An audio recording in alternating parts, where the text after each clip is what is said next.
Olá, galera! Resolvendo aqui a questão número 12 da prova da URGS, tá?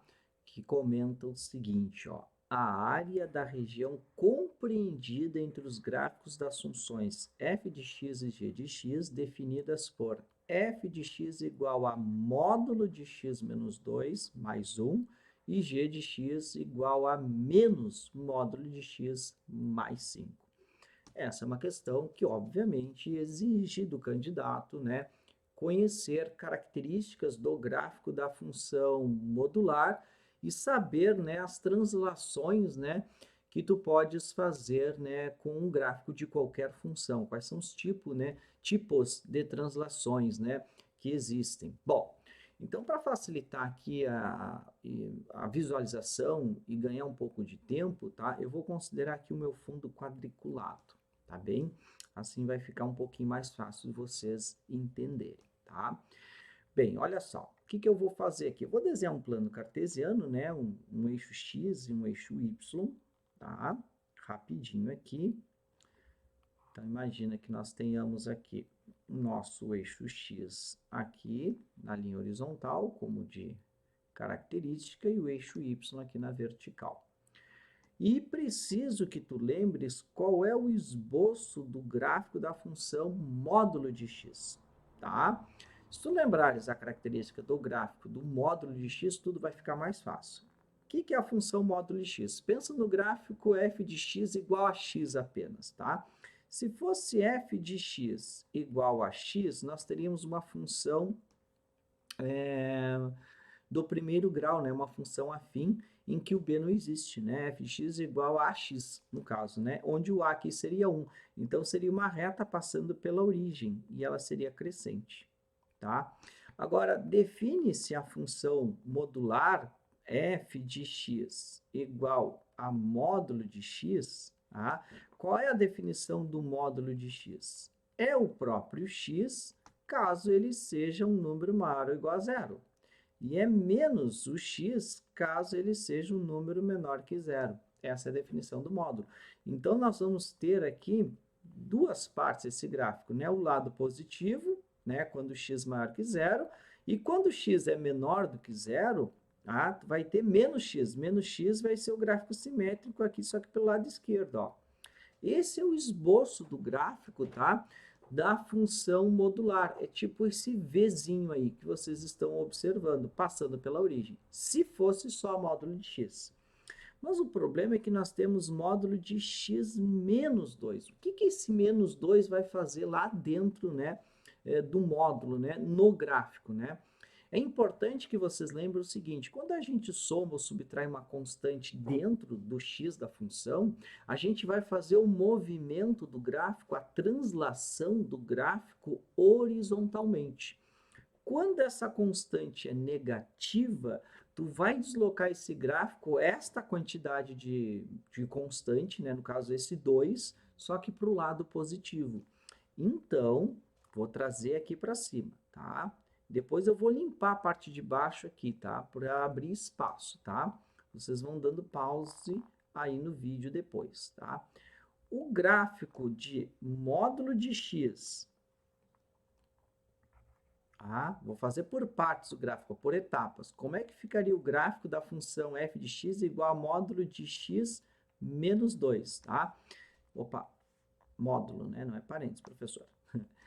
Esse menos 2 vai pegar o gráfico módulo de x e jogar duas unidades para o lado direito, tá? Vai andar duas unidades para o lado direito.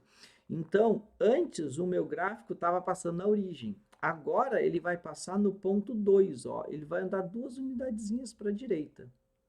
Ficaria assim o meu esboço do gráfico, tá? Esse é o esboço do gráfico da função f de x igual a módulo de x menos 2. Tá? Eu vou deslocar duas unidades para o lado direito. Bom, mas ainda não acabou. Além disso, eu tenho esse mais um aqui, fora do módulo, né? Ao final da lei da função. Quando eu somo uma constante ao final da lei, não está dentro do x, está fora, né, do x da minha função, eu vou deslocar o meu gráfico verticalmente. Se essa constante ela é positiva, eu vou jogar o gráfico tantas dessas unidades para cima. Como é mais um, eu vou jogar uma unidade para cima, em Y.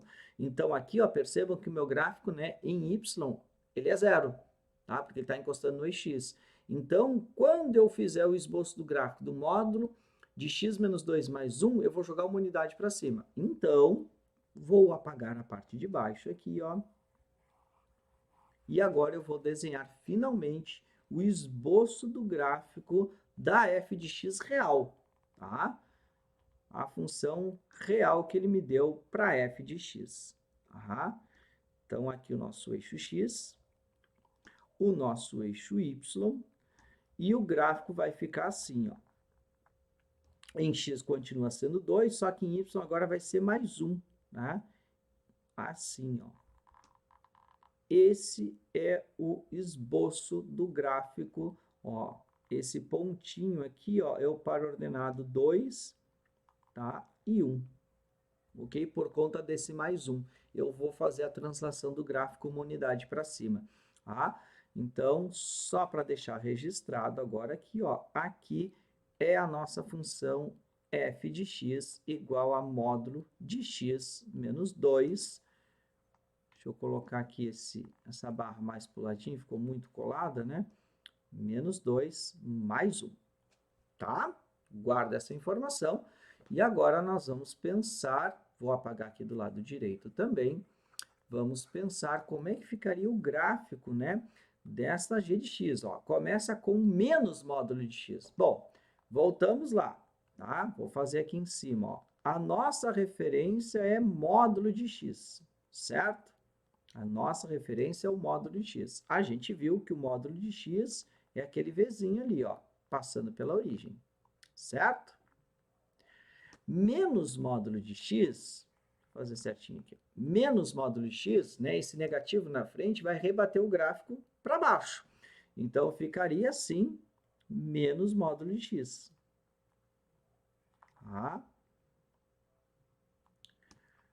Então, só para registrar, aqui seria a minha referência, né, uma g de x, se fosse módulo de x, e aqui o meu gráfico de uma outra função, vou chamar de g de x, a letra é indiferente, tá? Que seria menos módulo de x. Então, esse menos na frente, ele vai rebater o gráfico para baixo, tá? Bom, só que eu não tenho só menos módulo de x, né? Eu tenho que colocar ainda ao final da função, né, um mais 5. Então, o que eu vou fazer? O que esse mais 5 vai fazer? Ele vai fazer a mesma coisa que o mais 1 lá na f, né?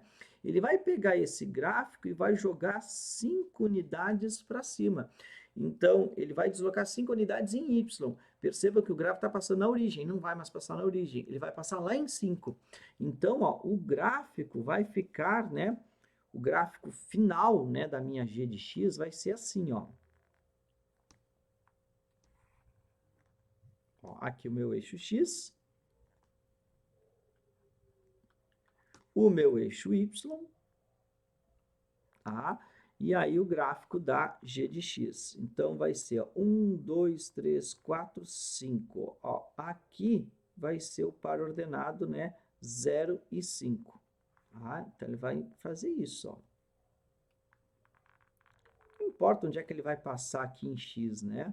Mas dá para contar pelos quadradinhos e saber, tá?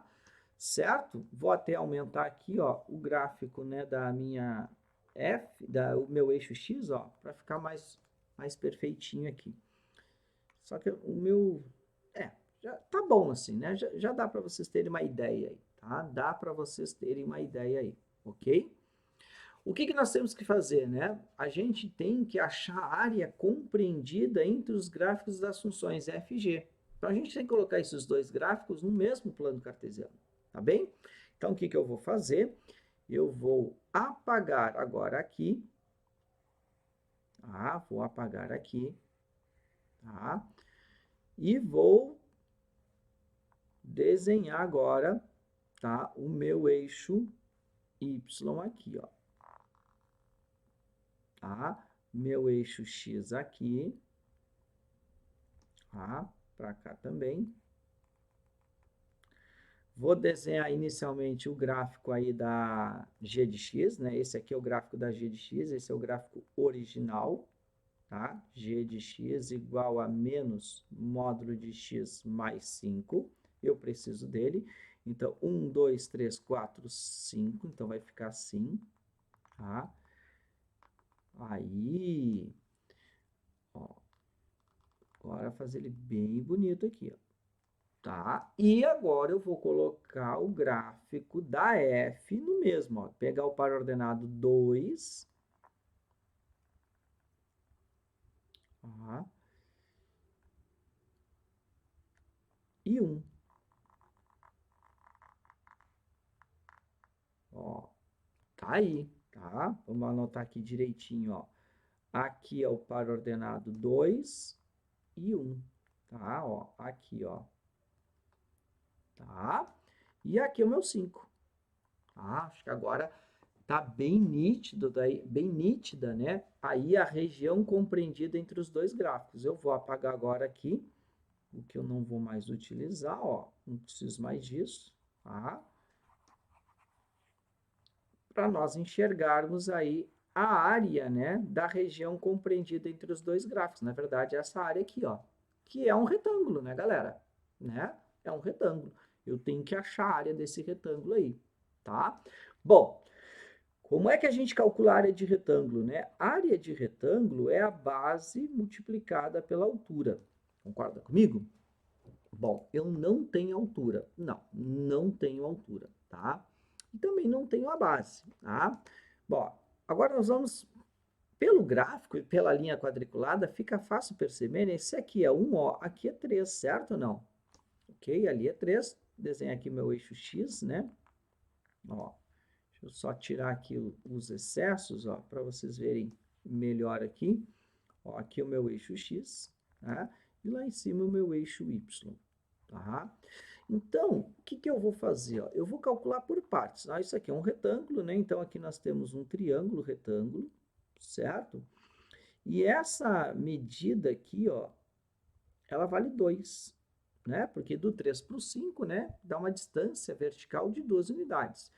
Eu quero saber essa largura aqui, que eu vou chamar de um azinho. Não vou botar azinho, senão vai ficar uma bagunça. Vou botar um x, tá? Ó, vou chamar de x, tá? Vou chamar de x essa distância aqui, ó. Porque é a mesma, né, galera? Essa distância é a mesma, ó. É a diagonal de um quadradinho e aqui é outra diagonal de um quadradinho. Então, eu consigo achar esse x aplicando o teorema de Pitágoras aqui, ó. Então, vamos fazer aqui, ó. Quadrado da hipotenusa é igual à soma dos quadrados dos catetos, x ao quadrado mais x ao quadrado. Então, aqui nós vamos ter 4 e aqui nós vamos ter 2x ao quadrado. Tem outro jeito de fazer, estou fazendo desse caminho, tá? Depois, se vocês pensarem um pouquinho mais, vocês vão ver aí, né, que dá para fazer de outras maneiras, tá? Extrai a raiz quadrada aqui dos dois lados e facilmente eu vou descobrir o valor do x, né? O x vai valer 2, raiz de 2, né? Porque não tem como tirar da raiz, né? Sai da raiz aqui só o 2. Ah, o x, desculpa, o 2 não. Então, o x vale raiz de 2. E o x, né, é a minha largura, a minha altura, né? Então, eu acabei de descobrir aqui a altura do meu retângulo. Ó. A altura do meu retângulo, eu já sei, vale raiz de 2. Agora, eu estou em busca da minha base, né? O que seria a base do meu retângulo, né? Seria tudo isso daqui, tá? Que esse pedaço aqui eu já sei que é x. Eu vou tentar sair em busca dessa outra parte aqui, ó. Então, eu vou desenhar aqui em preto a outra parte que eu estou interessado em calcular. Eu quero saber quanto é que vale essa linha preta aqui. Que, novamente, dá para ver aqui, ó, que existe um triângulo retângulo. Onde daqui do 0 até o 2, isso aqui vale 2. Do 1 até o 3, isso aqui vale 2 também. Então, eu vou chamar isso aqui de um y e eu vou descobrir esse y por outro teorema de Pitágoras aí, só que agora olhando para esse triângulo retângulo. Antes, eu estava olhando para este triângulo retângulo pequenininho lá em cima. Agora, eu vou olhar para esse em preto, tá? Então, vamos lá. Quadrado do y, quadrado da hipotenusa, é igual à soma dos quadrados dos catetos. 2 ao quadrado mais 2 ao quadrado. Ah, professor, poderia, por exemplo, usar a diagonal de um quadrado de lado 2, lembrando que diagonal é lado raiz de 2? Poderia, não precisaria usar Pitágoras, tá? Mas aí é para quem já está um pouquinho avançado aí, né, na parte de geometria plana, tá?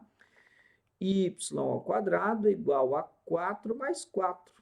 Então, vai ficar y ao quadrado igual a 8. Tira a raiz quadrada dos dois lados, né? Fatora o 8 e vocês vão perceber que vai sair 2 da raiz, né? Dá 2 raiz de 2. Este é o valor do y.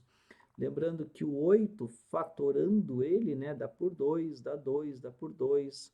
Desculpa, dá 4, né? Dá por 2, dá 2, dá por 2, dá 1.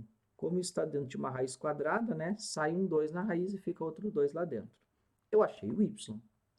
Só que a base do meu retângulo, ó, eu vou só passar o laser aqui, ó. A base do meu retângulo é tudo isso. O que seria a base? É esse pedacinho que é x e mais esse que é y. Então, a base é x mais y lá no meu desenho. Lembrando que o meu x era a raiz de 2. O meu y é 2 raiz de 2. Então, 2 raiz de 2. Então, esta minha base, no final das contas, 1 raiz de 2 mais 2 raiz de 2 é 3 raiz de 2. Agora a gente vai fechar a nossa conta. Quanto é que vale a área desse retângulo aí? É a base, que é 3 raiz de 2, multiplicado pela altura dele, que nós já tínhamos calculado antes, que era o nosso x, que é raiz de 2. Certo? Só que raiz de 2 vezes raiz de 2 é raiz de 4. Então, a área vai ser 3 vezes raiz quadrada de 4. Raiz quadrada de 4 é 2.